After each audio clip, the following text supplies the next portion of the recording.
Massa demais! Fala, turma! Como vocês estão passando? Coisa boa, hein? Estamos mais uma vez aqui trabalhando com a biologia, essa ciência belíssima. E hoje seu amigo Adalto Neto, essa fonte de inspiração das ciências naturais, vem conversar com vocês justamente sobre isso, sobre o que a gente chama de biologia como ciência. Então veja, eu me sinto muito à vontade de falar de ciência, até porque quando eu vamos dizer assim, me desenvolvi enquanto acadêmico, estudando as ciências naturais, sempre foi uma pretensão minha me tornar um acadêmico. E ao longo de todo o processo de desenvolvimento acadêmico, mestrado, doutorado, hoje é muito, mas é muito gostoso falar de ciência. Principalmente porque a ciência ela vai modular o que a gente determina enquanto princípios vitais, ela vai regular o que nós pensamos no sentido mais ideológico, mais racional, e ao mesmo tempo ela vai se inspirar as nossas vidas, porque a busca pelo conhecimento sempre é algo extremamente fundamental enquanto crescimento pessoal. No caso de nós trabalharmos com a ciência, em especial a ciência natural, ou seja, a biologia enquanto ciência, a gente prepara, por exemplo, dentro desse grande prólogo da biologia, a gente prepara esse campo acadêmico, retratando, claro, os principais aspectos básicos que podem ser cobrados no ensino médio quando se fala sobre ciência. E é extremamente importante, por exemplo, quando a gente estuda o objeto da biologia, o objeto de estudos da biologia, que é a vida, é extremamente importante a gente entender essa cientificidade. Ou seja, como a vida, de acordo com os princípios científicos, ela é definida. A cientificidade de um fenômeno complexo. Olha para isso, que coisa linda. Até porque a natureza ela é extremamente complexa.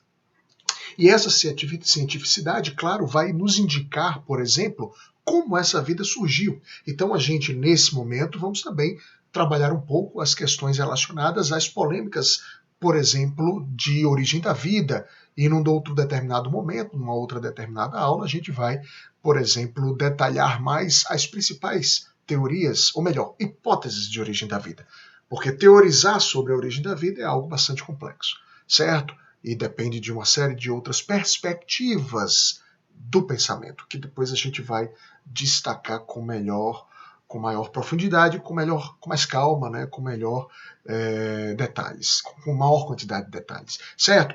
Então, quando nós estudamos essa vida científica, é importante que, acima de tudo, nós tenhamos uma provocação nesse exato momento. E a provocação lembra-me bastante do grande Antônio Bujanra, responsável por um programa importante na televisão, passou muitos anos esse programa chamado Provocação, onde nessa provocação ele sempre, a cada entrevistado, ele trabalhava com uma espécie de talk show, ou seja, perguntas e respostas de entrevistados escolhidos, né, a dedo. Então ele sempre iniciava esse programa com essa pergunta: o que é a vida para você?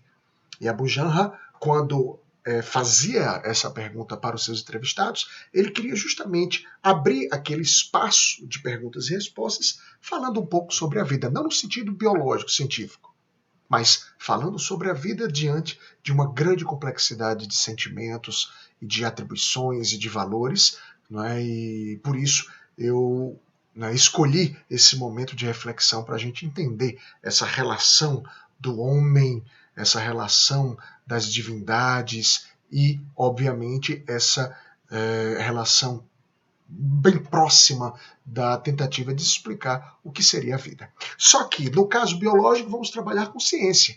E, portanto, como vamos trabalhar com ciência, é importante que a gente entenda que há uma espécie de método para a gente desenvolver uma ciência. Esse método ele é conhecido como método científico. Olha lá, método científico. Para se desenvolver a ciência, que está diretamente ligada a um conhecimento, esse desenvolvimento, essa construção desse conhecimento é metodológico. é metodológica. Ou seja, eu preciso de etapas que necessitam ser, não é, cumpridas para que a ciência, de fato, ela se defina. Então, para a gente ser bastante didático, as principais etapas de um método envolvem, claro, a observação de um determinado fenômeno, tá aqui. Essa observação desse fenômeno, ela pode ser, claro, uma observação mediante outros fenômenos que foram estudados por outras pessoas, assim como pode ser uma observação de algo que te deixou curioso, algo que a princípio não tem uma explicação prévia.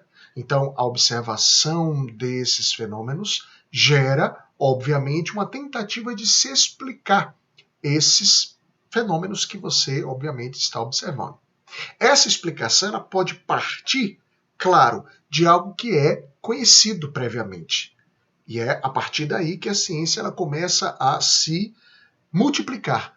E um conhecimento apenas, ele não pode ser individualizado, não é, ad perpetuum. Essa individualização, ela obviamente se quebra, ela se fraciona no momento em que essa ciência passa a também ser consubstanciada por outras ideias. E essas outras ideias vão definir novos estudos e novas ciências que podem se desenvolver.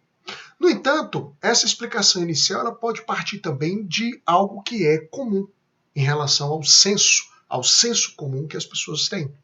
E, portanto, a gente fala de é importante essa palavra, de uma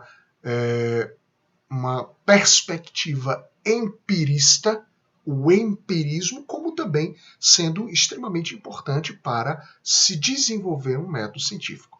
A partir de uma ideia que não tem uma explicação prévia ou um conhecimento prévio, eu posso sim, em função de um senso comum, tentar desenvolver claramente o que se explica metodologicamente em relação àquele fato. A partir do momento que se explica, a gente tenta problematizar. E essa problematização, esse porquê, gera o que a gente chama de uma hipótese. E dentro dessa explicação, portanto, as hipóteses elas são geradas. Olha a palavra, presta bem atenção. Hipo quer dizer baixo, abaixo, tese, que seria uma espécie de verdade. Então, uma hipótese seria uma tentativa de explicar uma verdade. Olha que legal. Achou? Beleza. Só que, obviamente, como ela é uma tentativa, ela precisa, claro, de uma investigação mais detalhada. Portanto, sempre que você define uma hipótese, por exemplo, se uma lata de lixo estiver aberta, então moscas se proliferarão. É uma hipótese. Ok? Se eu uso uma determinada medicação, então uma determinada dor será saciada, será, por exemplo, reduzida. Então, é dessa forma que as hipóteses relacionadas ao lixo, as medicações, relacionadas aos fenômenos do dia a dia vão se desenvolvendo. Agora, como toda explicação inicial, eu preciso, claro, tentar experimentar essas hipóteses para confirmar se aquela minha tese inicial ela está verdadeira. Dentro dessa experimentação é quando você vai realizar testes, é quando você vai propor, por exemplo, variáveis para que a sua observação que você gerou em você uma dúvida e a partir daí uma hipótese foi construída, é nesse momento que você vai dar corpo, dar o que a gente chama na ciência, uma palavrinha bem utilizada, que é chamada robustez científica, ou seja, você vai validar aquela verdade. Dessas experimentações, obviamente, você pode validá-las, que é o objetivo nosso, confirmar a hipótese, como também você pode rejeitar. Independente de validar ou rejeitar, você gera conhecimento. Então é importante que, numa determinada metodologia, aquilo que você confirma, constata, aquilo que é positivo, importante, validado. O que não é, também é um caminho importante. Significa dizer que não é por aquele meio que você explica aquele fenômeno. Ok? Então, em ciência, os resultados positivos e negativos, ambos são de extrema importância. No momento em que você tem, portanto, aquele novo conhecimento, você vai obviamente, explicar aquilo que você hipotetizou e definir, portanto, aquilo que a gente chama de teoria, certo? É óbvio que essa teoria ela não é estagnada ao longo do tempo.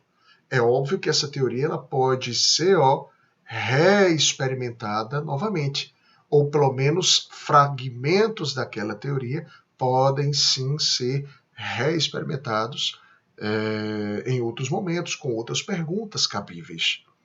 Assim como a partir de agora, esse fundamento científico que foi metodologicamente confirmado, irá prever fenômenos, né, e comportamentos, certo? Diante daquilo que foi observado. Então, observação, problematização, gerou uma hipótese, experimenta, teoria.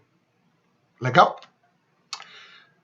Com relação ao método científico, não há tantas perguntas específicas sobre o método nas provas vestibulares. Mas a gente vai exercitar de alguma forma. Claro, a gente precisa confirmar aquele conhecimento. Então vai lá. Sobre o método científico, é correto afirmar que, observem, o início de uma pesquisa científica é marcado a partir de seus primeiros experimentos. E aí? Não, claro que não. A experimentação vem depois. Primeiro se observa o fato. Uma pesquisa científica inicia-se a partir da observação de determinado fenômeno, seguindo, claro, de questionamentos, em função daquela problematização que vai ser feita. Você vai gerar hipótese, muito bom. Mas calma, sempre leia até o final todas as alternativas.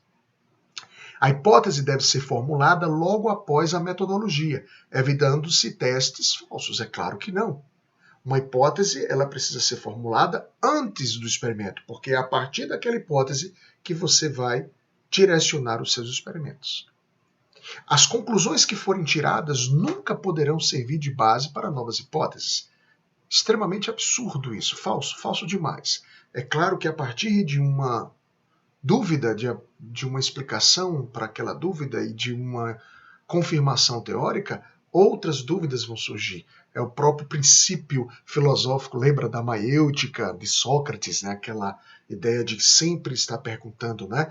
O conhecimento, a única coisa que eu conheço, que eu sei, é que nada eu sei. Então, é importante que a gente sempre venha buscar novas explicações para os fenômenos. Os cientistas devem compartilhar suas informações exclusivamente por meio de congressos.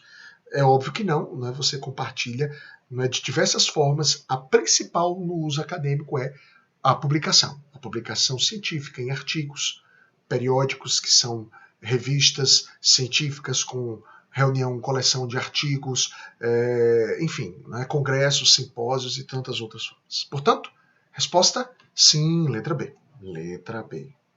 Show? Ok? Mais uma. Atente ao seguinte estudo de caso. Vamos lá.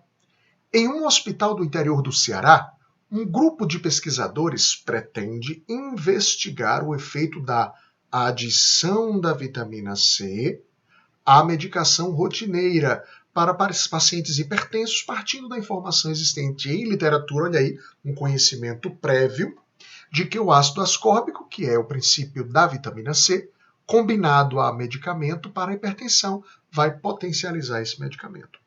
Então você tem um conhecimento prévio, isso já foi defendido por alguma metodologia anterior e que passa agora a consubstanciar uma nova dúvida, uma nova pergunta, um novo conhecimento. Considerando as etapas do método científico para um experimento relacionado a essa problemática, assinala a opção que não corresponde a uma delas.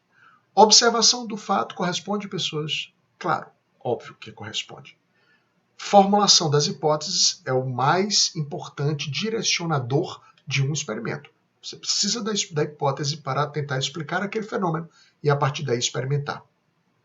Realização de dedução. Sim, o método chamado de dedutivo, a partir de um conhecimento prévio, você pode deduzir e é a partir dessa dedução que você gera as suas hipóteses.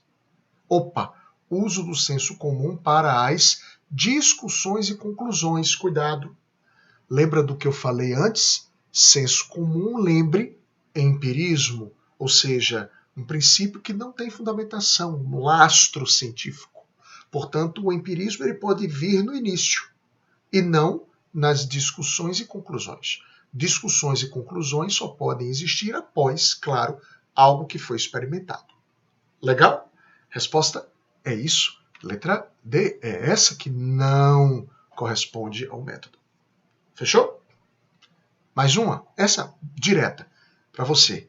A primeira etapa do método consiste do método científico, resultados, efetuar observações e medidas, registrar dados, elaborar explicações, propor problemas e levantar as hipóteses. Ou seja, sempre que você for desenvolver um processo científico, é óbvio que eu preciso, a partir daquilo que foi observado, propor uma problemática e levantar uma hipótese. Adalto, por que a letra B ela não poderia ser, já que você falou da observação de um fenômeno?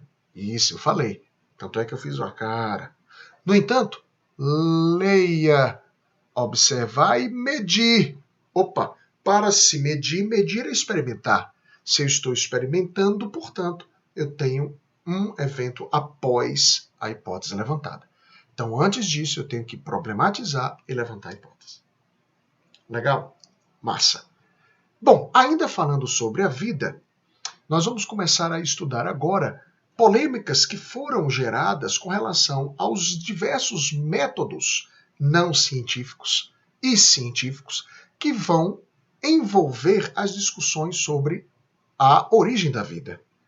Temos desde o conhecimento filosófico, aristotélico, passando por alguns nomes importantes, como, por exemplo, o Jean-Baptiste von Helmont, nomes que figuraram, como tantos outros, como Louis Pasteur, como Francesco Redi, como Lázaro Spallanzani, como, por exemplo, um cara importante como Carl von Linné, que a gente vai ver nas aulas de taxonomia, como o próprio Jean-Baptiste Lamarck, todos os grandes nomes das ciências naturais na época, que hoje a gente chama de biologia, já tentavam entender essa história da vida. Como eu vou conhecer a vida?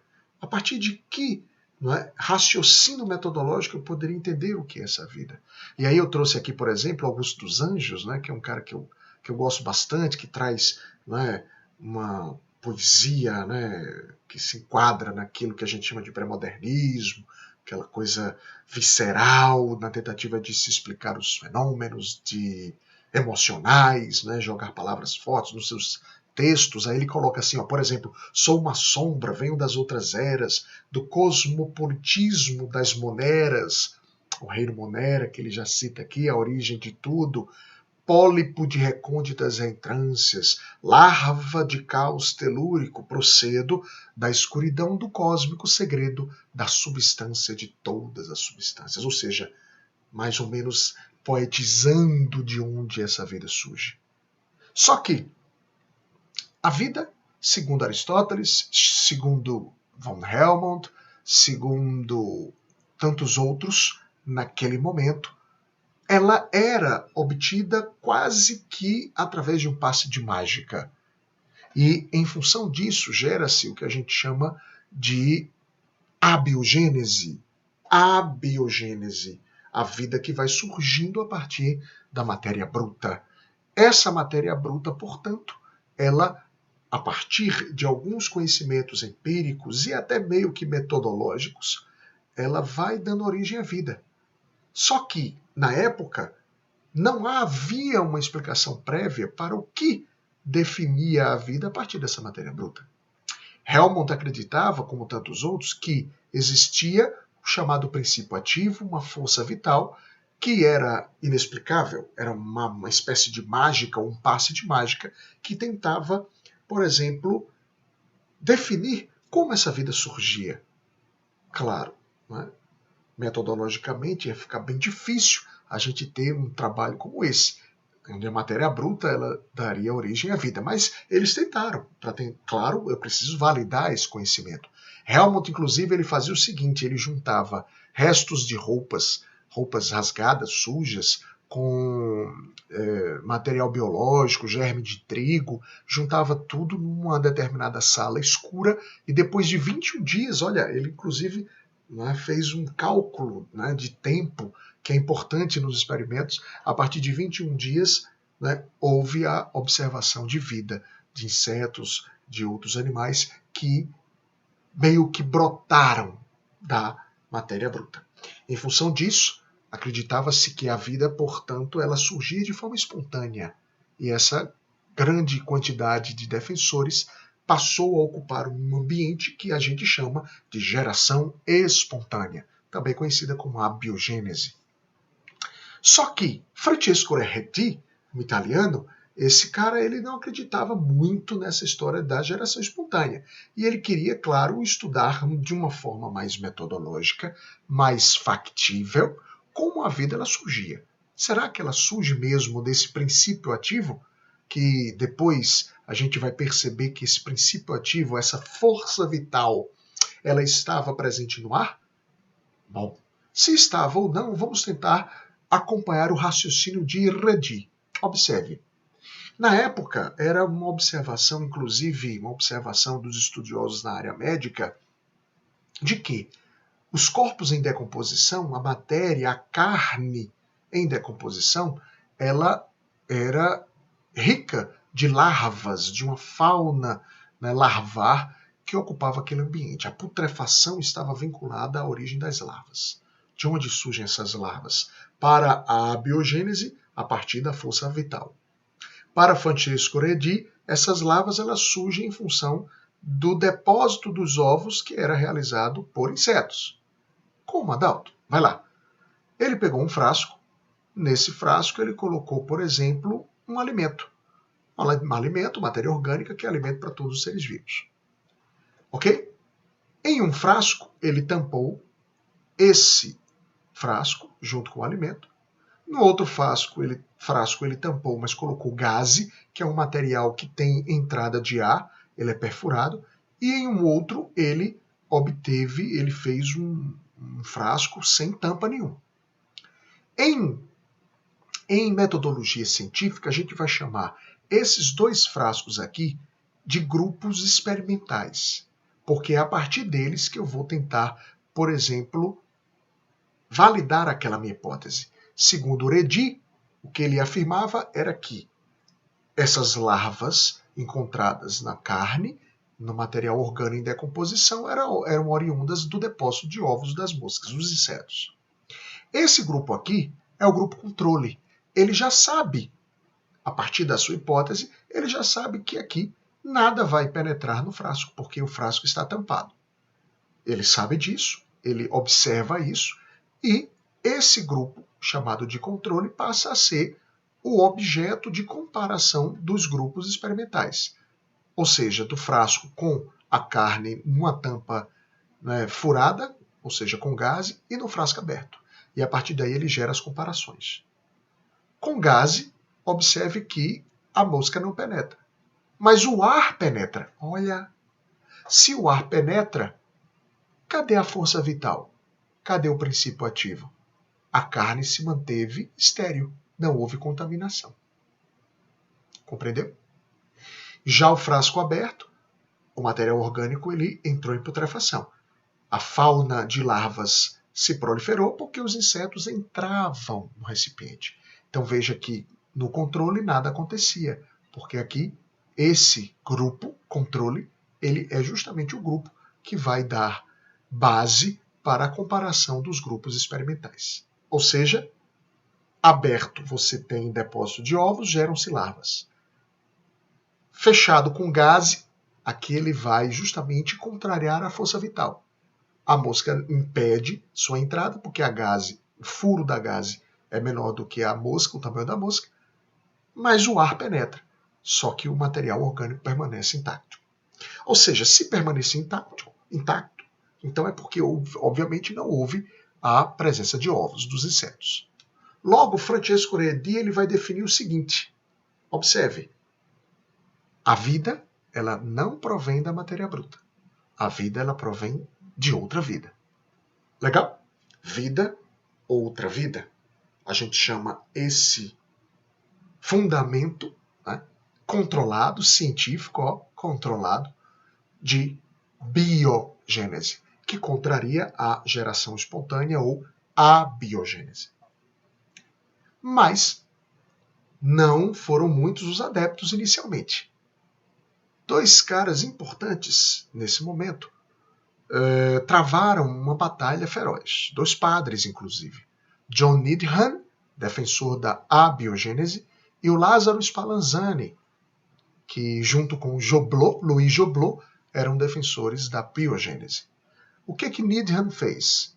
Needham, a partir de um conhecimento já obtido em relação à microscopia, ou seja, já se sabia, né, como eu poderia enxergar o mundo microscópico através da sobreposição de lentes, né, aumento de imagens, então ficava mais fácil entender que essa força vital provavelmente ela estava repleta de micro-organismos que, claro, podem sim potencializar a proliferação de novos micro-organismos. Só que John Needham ainda acreditava na força vital. Então foi o que ele fez. Ele pegou um caldo nutritivo, inseriu dentro de um recipiente, fechou esse recipiente e aqueceu esse recipiente. No entanto, ele não fechou como deveria e nem aqueceu totalmente. Resultado, como o recipiente ele não foi fechado totalmente e mesmo não tendo sido aquecido totalmente, eu tinha contato ainda com a força vital do ar. E em função disso, a força vital do ar que estava aqui dentro do recipiente e que entrou em contato com o caldo fazia com que o caldo ele estivesse contaminado. E aí Needham ele saiu em defesa da abiogênese. Olha aí, eu fechei, aqueci, mas o caldo permanecia contaminado. A força vital era responsável, segundo John Needham, pela origem da vida. Mas aí Lázaro Spallanzani, não, Needham, por favor, Needham, claro que não. Por que você não fecha hermeticamente, ele usou essa expressão, por que você não aquece prolongadamente o caldo? Olha aí. Fechando-se hermeticamente, aquecendo-se prolongadamente, o caldo ele vai se manter estéril. E é justamente a partir dessa ideia de Lázaro Spallanzani que a gente afirma, bom, a vida ela só surge a partir de outra vida. Se eu não tenho como ter contato com ambientes contaminados, é claro que esse ambiente se mantém estéril. E daí eu faço uma contextualização atual. É esse princípio que fundamenta, por exemplo, todos os enlatados, os embutidos. Eu tenho matéria orgânica aqui dentro, nessas carnes em conserva, pacotes, enfim. Eu tenho matéria orgânica. Mas por que ela não se contamina? Porque ela está hermeticamente fechada. Você ligou? Portanto, se você for a um supermercado, falei laboratório, falando de método científico, hein? Se você for a um supermercado e nesse supermercado você encontrar alguma lata, algum embutido que você deseja furado, amassado, não compre. Lembre de John Needham e de Lázaro Spallanzani. Se ele estiver furado, eu posso estar com um ambiente contaminado. Defensor, portanto, Lázaro Spallanzani da biogênese. Só que, de fato, quem vai fundamentar a biogênese é esse cara. Importantíssimo microbiologista, virologista, o nosso estudioso, grande laboratorista, estudioso, Louis Pasteur. Pasteur ele faz um experimento muito simples. É o chamado experimento do pescoço de cisne. Ele pega um recipiente, uma vidraria como essa, que a gente chama de balão volumétrico, aquece o seu pescoço, olha aqui, o pescoço aquecido, fazendo essa curva. Obviamente, aqui dentro desse ambiente, ele põe um líquido. E aqui o pescoço, mas o recipiente está aberto. Mesmo aquecendo, após o aquecimento, né, ele percebe que esse recipiente ele encontra-se estéril. Como? A ideia era a seguinte. Se você aquece o caldo, obviamente o líquido ele evapora. No trajeto do pescoço, que foi feito por aquecimento, encontramos aqui uma região onde esse gargalo aqui, ó, essa região do pescoço, ela é resfriada. E esse resfriamento faz com que esses vapores do aquecimento se liquefaçam. E aqui eu formo uma espécie de filtro natural. Mesmo aberto, a força vital, que nada mais é do que a presença contaminante do material do ar, os micro-organismos que encontramos no ambiente, penetram, mas nessa região há uma espécie de barreira, de filtro, que impede que o líquido seja contaminado. Como é que Pasteur prova isso? Quebrando o pescoço. Quando ele quebra o pescoço, mesmo depois da fervura, quebrando-se o gargalo, eu tenho um crescimento microbiano. Legal? Então assim Pasteur, ele define que a vida ela só surge a partir de outra vida. Ok, pessoas? Vamos trabalhar. Dentre as teorias desenvolvidas para explicar a origem da vida, a teoria da abiogênese se constitui num verdadeiro entrave para o progresso da biologia. São informações corretas sobre esta teoria. Veja, ele está falando da abiogênese. Foi proposta por Pasteur? Não. Não, Pasteur foi justamente responsável por definir a biogênese e não a abiogênese. Foi amplamente divulgada por Aristóteles e defendia a possibilidade dos seres vivos surgirem espontaneamente da matéria sem vida. Certo? É o princípio da abiogênese a partir dessa força vital que se encontrava no ambiente, que seria uma espécie de passe de mágica. Beleza. Letra C. Foi defendida por Redi Spallanzani. A abiogênese, não. Ela foi defendida, nesse caso, o Redi e Spallanzani defenderam a biogênese. Foi contestada por Needham e Joblot, só por Joblot. Louis Joblot, ele contestou, né? Needham, inclusive. Ele foi um dos contestadores do princípio metodológico usado por Needham. Ele meio que, na ciência a gente diz isso, ele enviesou o processo metodológico. Ele aqueceu menos do que deveria e fechou de forma não hermética. Então você enviesando, né, dá meio que força, né, induz ao seu resultado. E isso não é ciência verdadeira.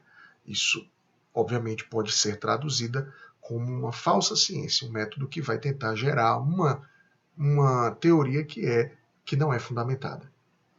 E, portanto, apenas Needham foi defensor da abiogênese, não Joblot.